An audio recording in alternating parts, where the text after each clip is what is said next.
Mən xahiş edirəm bizim əsgərlərimizi həmişə unutmayaq. Bugün elə postlar var ki, çətin yerlərdə, qarda, soyuqda bugün bizləri qoruyan oğlanlar var.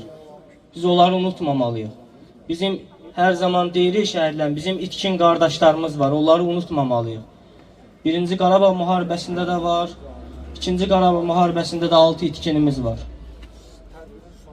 Yenə biz hardasa şəhidlərimizi ziyarət edirik, şəhid anaları, gedir övladlarını ziyarət edir, amma itkin anaları, ataları, yəni mən bir itkin anası var, səhv eləmirəmsə Qəbələ rayonundandır. Qapıları hələ də açıq qoyublar ki, bəlkə övladları gələr. Yəni bu şeylər də var. Ona görə Allah Taala hər kəsə götürə biləcəyi yükü verir. Allah bizə bundan sonra ağır acı yaşatmasın. Biz möhkəm olmalıyıq. Bu çətin sınaqlar Allah Taala tərəfindən bizlərə qismət oldu. Çalışaq öz adımızı hər zaman qoruyaq, saxlayaq. Bugün bəzi yerlərdə şəhid plakatları azaldıla bilər.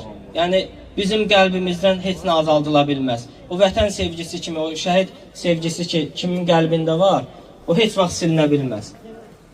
Kimin ki qəlbində vətən sevgisi var, şəhid sevgisi var, o çalışdığı qədər hər zaman gedib şəhidin ziyarət eləyəcək.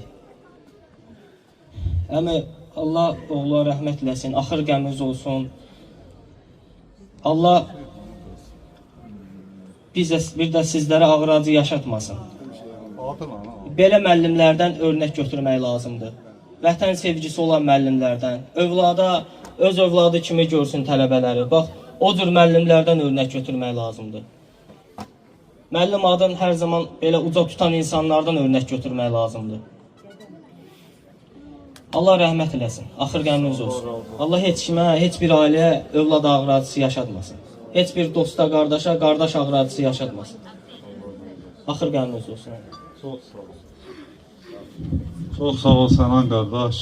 Əlbəttə ki, bu şəhadət məsələsi bir düzdür, irad kimi